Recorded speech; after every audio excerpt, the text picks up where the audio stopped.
That's Roger Jardine launching his new movement. Change starts now, responding there to some of the allegations leveled at him by ANC's SG that he's trying to destabilize the party ahead of next year's elections. Well, questions have really been raised around independence and smaller parties and the value that they add in the terrain, which is already highly contested. Voters are looking at this and saying, well, is this going to be a wasted vote? Will they just be spoiling their vote with the record number of parties that are not likely going to make it into the National Assembly? Well, joining us now, Xiluva leader Bongani Baloyi, ISANCO president Dr. Bakoena Ramosie, as well as APC leader Themba Godi. Gentlemen, good to have you, and thank you very much for your time and coming on. Thank you, thank you. Is there such a thing as a wasted vote? Let's start there. Absolutely not. I think voters must really appreciate where we find ourselves in our democracy and the importance of surviving as a country and the importance of breaking down the ANC's majority within the political market. And that requires new players and new entrants to be able to do that. So if you reflect on the state of the opposition over the past 10, 15 years, you'll begin to appreciate that there was only a significant change in the terrain when the EFF entered, at least in our lifetime, that I can reference and have seen. And secondly, it's also because of Action SA and Patriotic Alliance. So these are the parties that have facilitated the transfer of power in key metropole municipalities from the ANC and two coalition setups, which some have worked, some have not worked. So the significant point here is the fact that all of us are needed at this very key moment to try and eat away at this elephant in the room. And it's not going to take the DA or even another party to do that alone. All of us have a responsibility and a duty to do so, to ensure that we eat at the ANC's hegemony. Let's hear what Themba Godi thinks of that. Transfer of power. I mean, APC was there for a while. Did you manage to facilitate any transfer of power? Well, I don't think that will be our approach to the issue. The issue of political parties and their existence has first and foremost to do with the perspectives that they hold, their ideological line. As far as the APC is concerned, it is very much to articulate and represent a particular idea that we believe is central and critical. Firstly, in liberating the minds of the African people, and secondly, in ensuring that prosperity and development is achieved through a set of policies underpinned by a clear ideological outlook.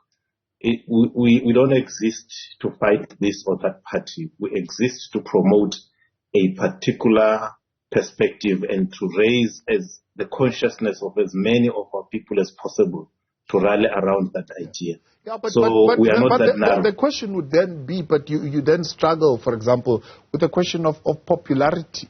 And so why would people, as nice as your ideology might be, would want to give you their vote when all you are really going to do is, at best, get a seat or two?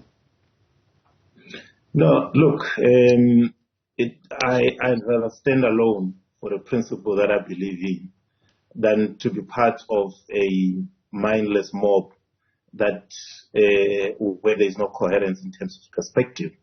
And I think I'll die a happy man knowing that I've stood for my principles than to be chasing after popularity. But are you not weakening a party that could maybe have used those seats for a better transfer of power, as Xiluva is putting it? No, like I said, that I think that argument of transfer of power is it's faulty from where I stand, and maybe that's because we come from different backgrounds in terms of politics and our understanding and adherence to principle. That when you have a correct idea, it might as well be that in 5 years, in 10 years, it is not the dominant idea, but to the extent that you believe in it, you need to persevere in it. And propel it and prepare the ground for those who may come after you if it does not win in your lifetime. But to merely change because you're chasing after the transfer of power can only lead to some of the problems that we've seen in organizations that are formed, and immediately there are all the breakaways and all the squabblings because there is no coherence of vision. going to come back to that in a moment. Dr. Bakoena, South Africa's democracy, right, is built, or at least envisaged, a model where there's going to be a multi-party. It's designed to encourage that kind of competition. But why would you say we are in a situation where we've only ended up, if you like, with the top 3? Maybe you can stretch it and say top 5, if you like, but fundamentally, it's 3 parties. Yeah, no, thank you very much, Thabo, and the viewers at home. And we really thank you for the opportunity that you are giving us as the independent South African National Civic Organization. Yeah, no, maybe to answer your question, Thabo, first of all, we need to start first by saying, do we really understand why do we have what we call a political party in a democratic state? So that understanding the concept behind that, then we can be able to say, do we need many political parties, or can we maybe say we can believe on a certain party? Let's say, for example, in America. I think in America we only have 2 parties. They are Democrats and the other, I think, is it the Socialists or something like that? They Republicans, are only 2. Republicans, yes. The Republicans.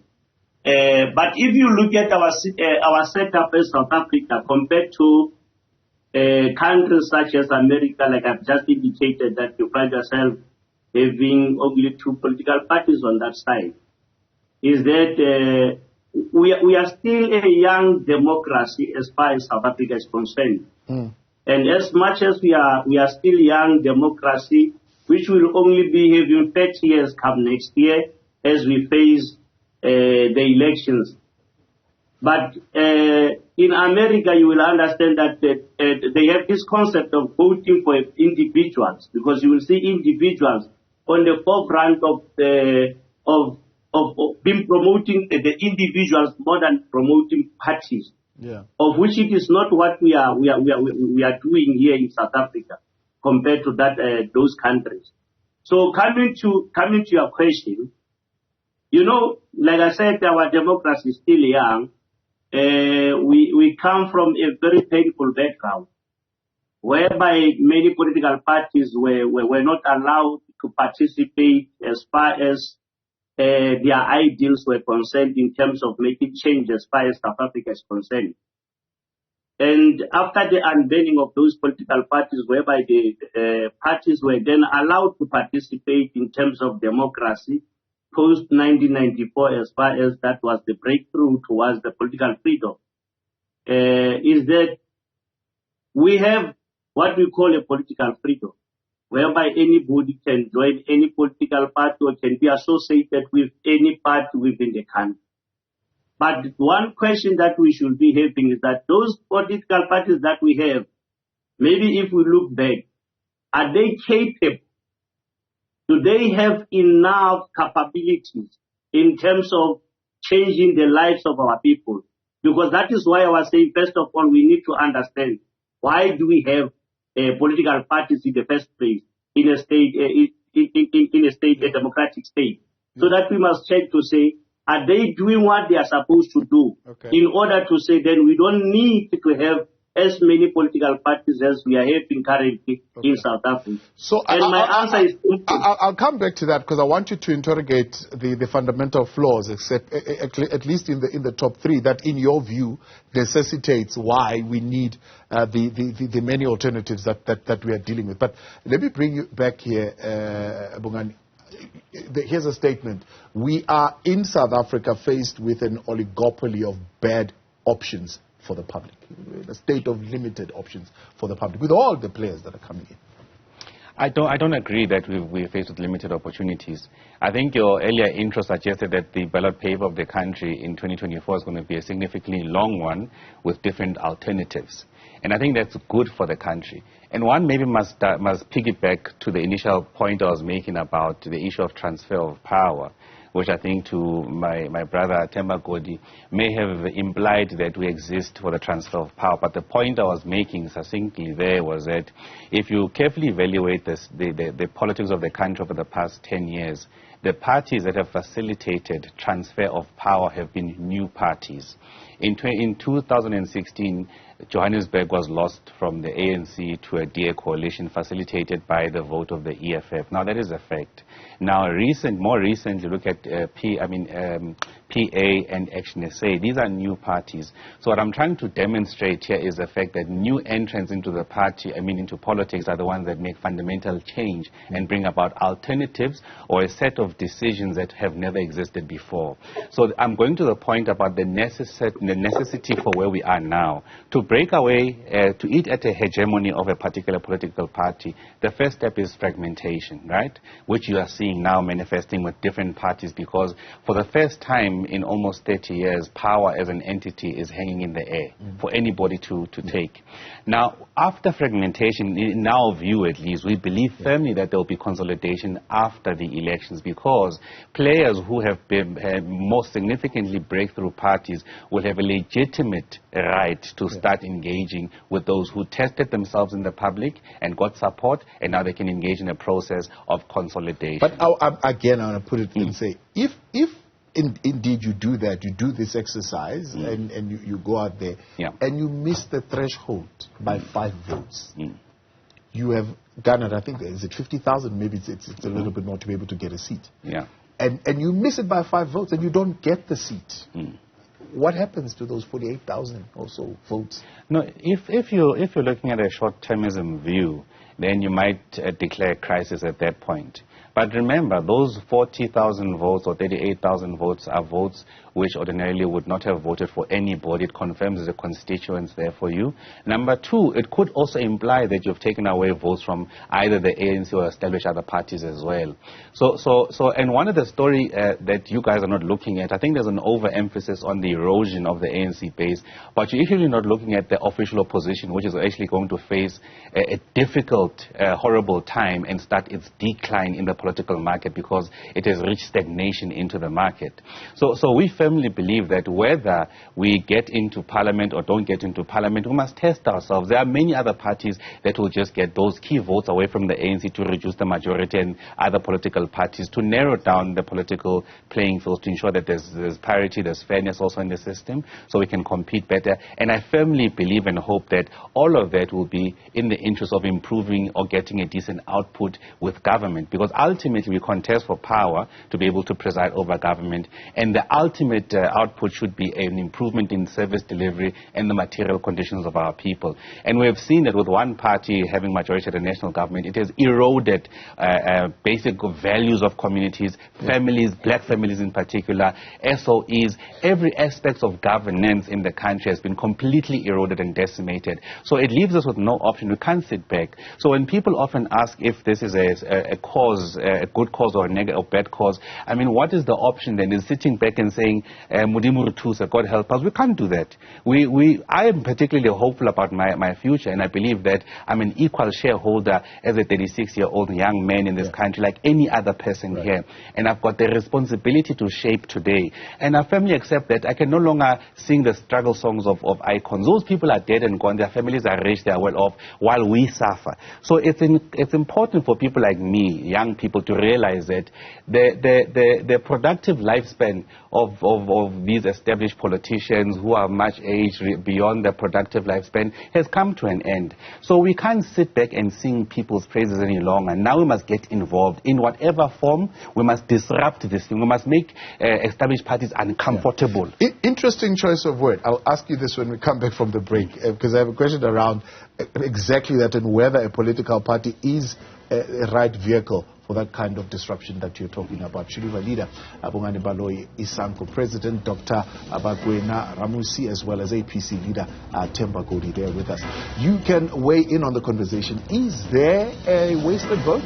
What are your thoughts? 072-110-5584. Drop us a message on X at Newzroom 405. Xiluva leader Bongani Baloyi, ISANCO president Dr. Bakoena, Ramosie, and APC leader Themba Godi still with us. The value of small parties in the upcoming general elections. Themba Godi, a political party right?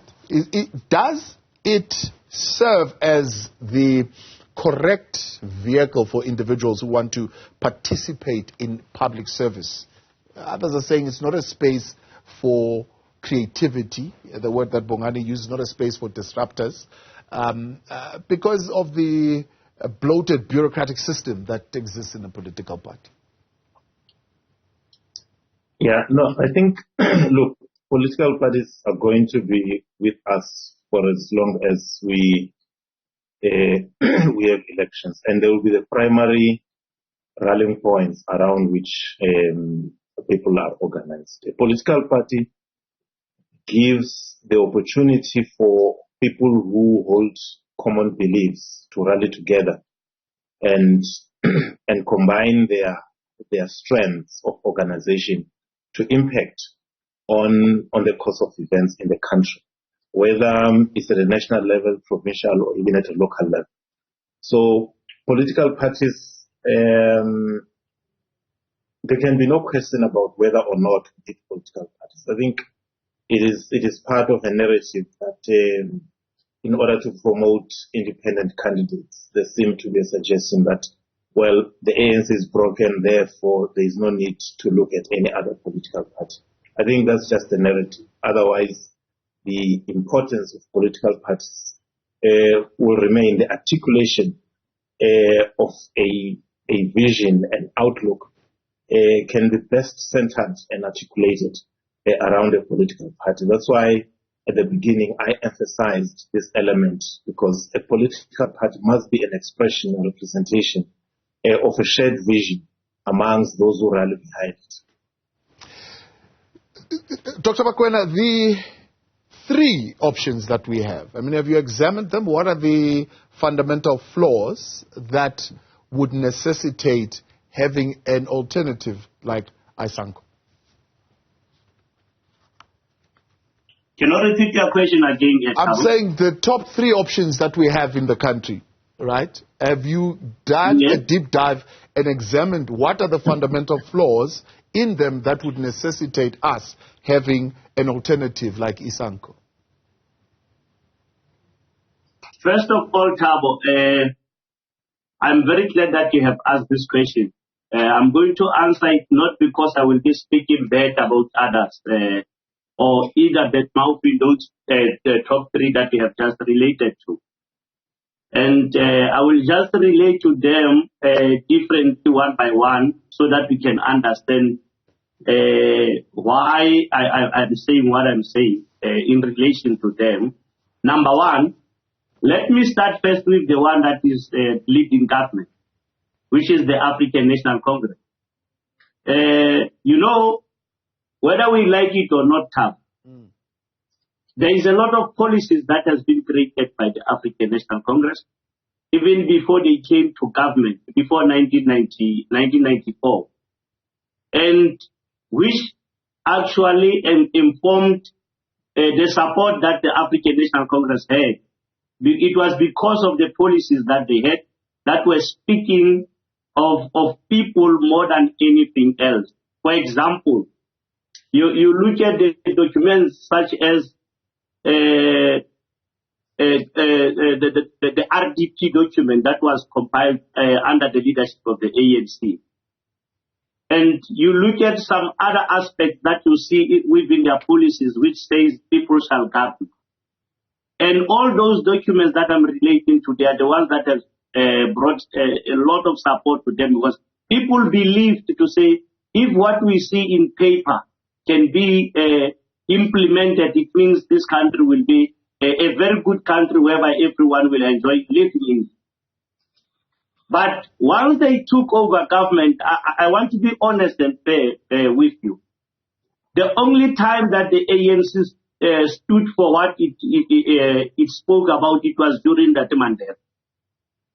And maybe a little bit when Thabo Mbeki took over. And during the time when Jacob Zuma took over, there was a little bit of deviation from what the ANC was all about. And now, currently, under the leadership of President Cyril Ramaphosa is even worse. Yeah. So, in other words, the ANC has abandoned all the aspects that were brought by people under the Congress of the People in 1950s. Yeah. So, let me jump in let me jump in quickly here, and I'll give you a chance to finish. So, are you saying then, therefore, your coming in might not necessarily be a coming in of new voices more than it is a coming in of new actors that are going to act on what was already there, but because they just couldn't have access to public office, they have not been able to act? My point exactly, Tom. My point exactly. We are saying there are good policies that are there, which we have participated, our mothers, our grandfathers have participated in creating them. And they are very good. And if they can be implemented, it means this country can be something else. So we are saying it is clear that we don't have people who are ready to implement them. Therefore, once we have realized that there is no people who are ready to can implement them, what we do, should we fold our arms and say, no, we will see whenever the time comes when they will think maybe it is a high time that they will do that? No, we can't do that. We will have to rise up and say, guys, we still have an agenda that is there in front of us, that people shall govern. Yeah. And it is almost 30 years that we are in democracy now. And we don't even see a smoke in anywhere when I talk to say, indeed, there is an element, a smaller element that shows that people shall govern. So that is why at the end of the day we said now, we need the drivers who will drive this vehicle, which will ensure that what has been implemented or what has been placed there, what has been created by the citizens of this country, those things that they believed in, which have been abandoned by those who are up front there, who are given an opportunity to ensure that they can implement those things, then they don't even show any interest to say that they want to implement those things. So therefore we are saying, then we must bring in people who have got those ideas, who have got an energy to say, we want to try and ensure that those ideas are being realized. All right. Simple as it is. Let's pick that thing of ideas, because it keeps coming up again. You would know this because you were in a political party setup. You went into a new party setup, and you felt frustrated because you couldn't implement your ideas, if you put it simple. No. No. A political party where you had out of the box ideas, for example, around coalitions. But your leader in the party, in the new party that you were in, didn't quite support your ideas. And that's why you bumped heads. That's not necessarily true. And I think it's important for one to put on the record. I've always understood politics to be a battle of ideas. And with a battle of ideas requires the maturity to engage in debates, lose debates, be persuaded on the basis of strong arguments and accept those. Yeah. So we never actually went through a process. I was advocating to go through a process like that. So what frustrated me most in Action SA was the fact that I was told I am not trusted. And the fact that I'm not trusted is then the main reason to remove me as a provincial chairperson of Action SA, and subsequently want to appoint me as the national spokesperson of Action SA. That's my contention, that if the first basis is that you don't trust me, that's why you want to remove me, then the first reason justifies you not appointing me at all because you don't trust me. That's the main thing that happened in Action SA, where I was told I'm not trusted without being taken through any process where accusations are put to me and I'm able to respond. So I said as a young person, because what we see happening to young people continuously in politics is the same thing. But then again, which proves my point, political parties may not be necessarily individuals. No. Individuals like yourself who want to be disruptors. I disagree. Want to have a debate of dialogue on ideas. Want space to be creative. No, I disagree, because some of us are creatures of structure. and we survive well working within a structure that allows you to air your views. If there's an issue around you, takes you through a process where it could be ventilated and all rights respected. That's a process. That's just basic common sense. But when someone from out of the blue accuses you without any strand of evidence, it's something to be taken up. Yeah. But let me get to the crux of the point. I genuinely believe that independence will have limitations, because when you get to Parliament as an independent, you must we don't directly elect a president. So the only situation where currently in the current dispensation, after the amendment of the Electoral Act, where you can have an independent as a president that's elected, is if parties around the table say who is a person that we can elect, who is neutral for various other reasons. But appreciate the limitations this person will have in running a country and composing a cabinet of himself only, and various other parties across the table. It may not be the best option. So inherently, how do you even discipline a person who's an independent, who doesn't belong to a party? There's no processes. So there are those limitations. And the other part, which is what we are seeing happening here, independent are going to be used by people who have money, who believe because of their proximity to deep financial pockets and ability to be able to sway Newzroom Afrika, News 24, and put money behind it. And all of a sudden, on one newspaper for 2 consecutive weeks, this person is on the front page, because now we must start believing in them and believing in this idea because they've got money. So people with money are actually starting to pervert politics even more, because now they realize it is far cheaper than buying an ANC. It's far cheaper now to buy an independent candidate. In fact, they buy everybody. They actually now are buying, it's a wholesale thing. People are being projects, and that's the other thing. They're saying that's the cherry. Small parties that are being bought. It's correct, and that's why you'll find other parties not even declaring who their funding comes from. We've made a principal point that there are people who are sponsoring everybody, who are funding everybody, that we won't even talk to, because we understand the importance. Some people actually approached us and said, if you come on board here, you must be part of this, the initially Moonshot Pact thing, which we were subsequently invited to. Yeah. Before they even told us, somebody with money told us that this is the plan, are you prepared, we're going to do the following. So you see there's an issue of money currently in politics, which doesn't come straight to the fore. There's money that is not being declared by some people. There are billionaires who are sitting back and saying, you are a pawn, you must do this, you must do this. For them, it's just a fantasy of how they can come and be people who can be perceived as rescuing this country. Those are the things happening now, and I'm saying that these independent candidates, we must watch them carefully, especially these ones who are suddenly popping up. But the media, the mainstream media, is their darling, and the people who are funding them, all of a sudden there's an excitement around these people. So we must be extremely careful about how the independent candidates becomes an avenue for people who represent not communities but interest of business specifically to find themselves in Parliament. Themba Godi, the question being raised here around also accountability of smaller parties, right? That the space that you find yourself in, being a small party, you end up being in power, for example, for an extreme amount of time without people seeing a change of leadership, right? And so your influence within the party, in a smaller party, makes for less accountability in terms of the decisions that you take. Yeah, well, I wouldn't say much around that.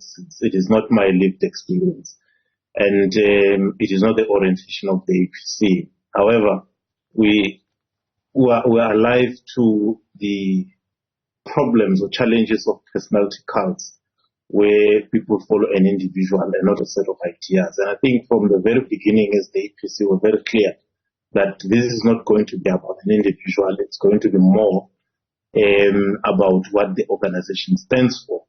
And therefore, it is important to have structures so that there is accountability, so that there is platform for discussions. It is important to have regularized elections so that members can express themselves and they can decide on who they want to lead their parties. What becomes a challenge, and you see that in a number of countries, is where you find that a party is formed because the leader is a businessman, has a lot of money. It becomes his personal possession. But if you form a party like the APC, where our motivation was more around the ideas that we have, it becomes everybody's responsibility. And you therefore take very conscious measures to build cadres within the organization, to build consciousness within the organization.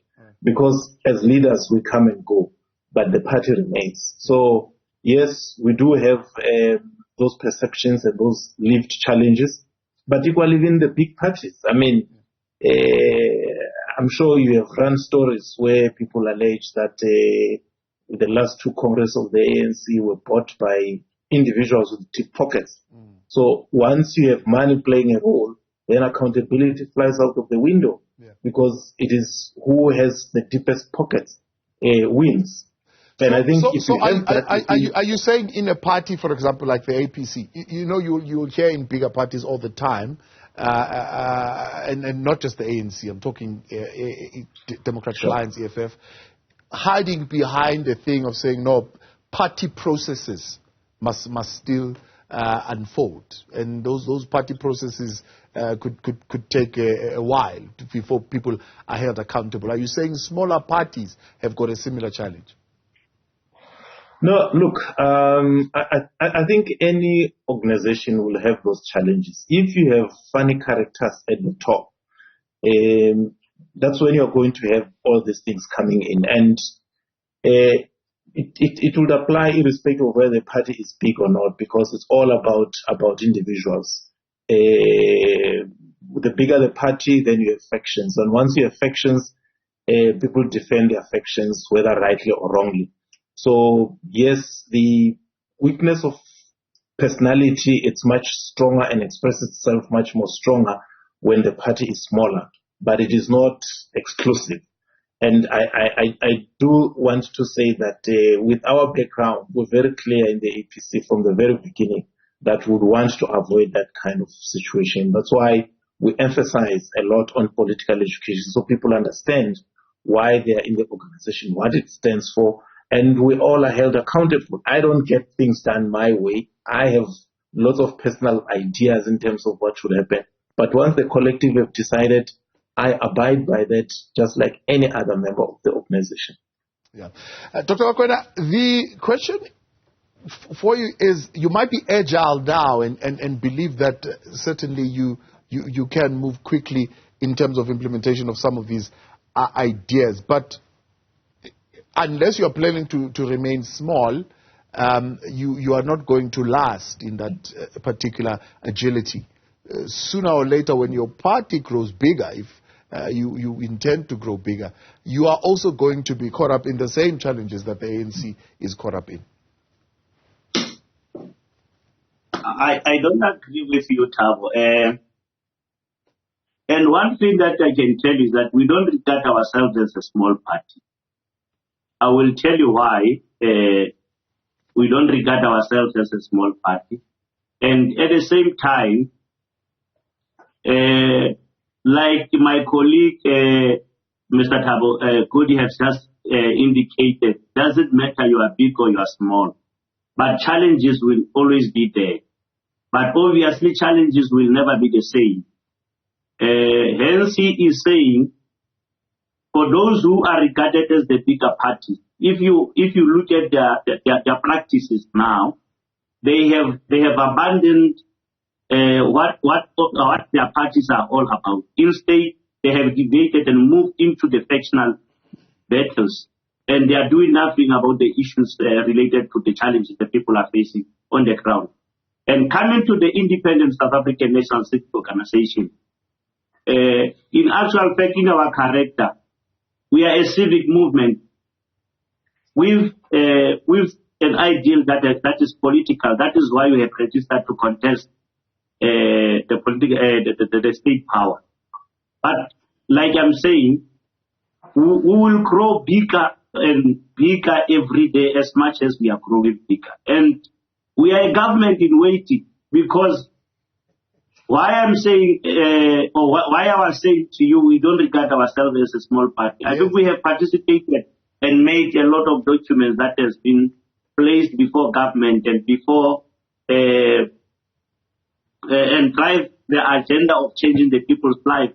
But the problem that we are realizing is that those things, they are not being implemented. That is why then we decided to say, rather than being just a civic movement, relying on someone else to implement certain things and change the lives of the people, then we need then to take the character of a political party, register, and then contest the state power, so that at least we can participate and bring about those things that we believe is what people need. So, like I'm saying, that is exactly what the civic movement is all about. So, in terms of the challenges that you are saying, we will grow bigger and then we will also face the challenge. It is all about the discipline. Secondly, it's all about what the party is all about. My colleague Themba Godi have just indicated to say, for example, you look at the others now, for them to rise up to be in position is because it's not because of the capacity that they have, but it's because of the money that they have. And at the end of the day, you ask yourself whether they do have a love of changing the lives of other people, or is just a matter of seeing politics as a vehicle of them to get into certain things or not. As a civic movement, I can tell you, you will interview me the other time, some years to come, and I will tell you, the first interview that we had with you, I spoke about discipline.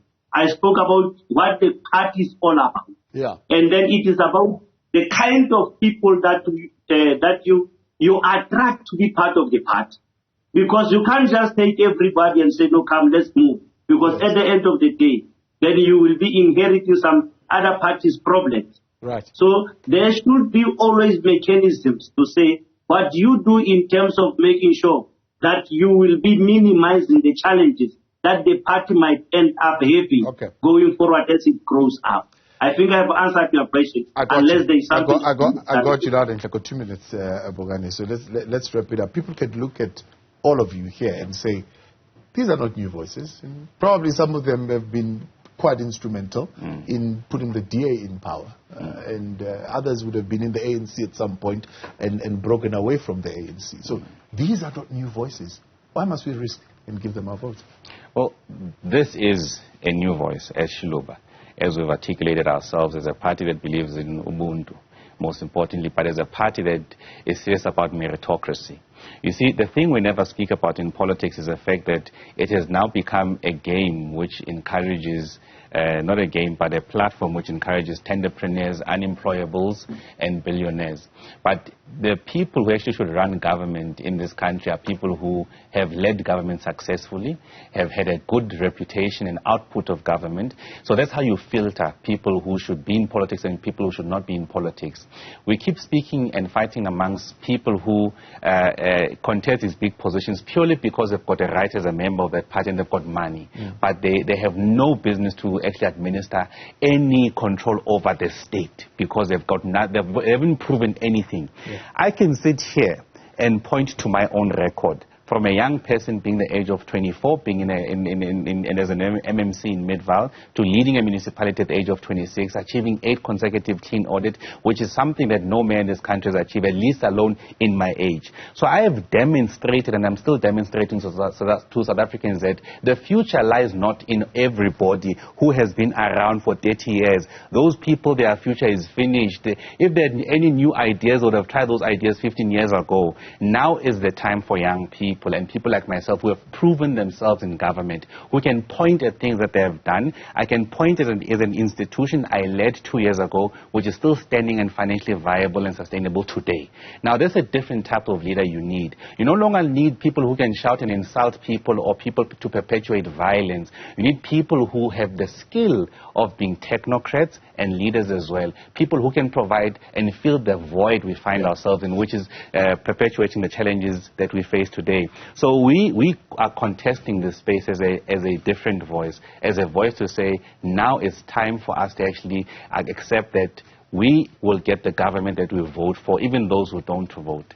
And for our future, it's in our hands as young people to actually define the future and course of this country, because no one else is going to do it for us. It is now our time to be able to lead this country and improve this country. Completely out of time. Let's leave it there. Much appreciated. Gentlemen, thank you very much for coming on and for your time this evening. Xiluva leader, Bongani Baloyi, ISANCO president, Dr. Bakoena, Ramosie, and the APC leader, Themba Godi.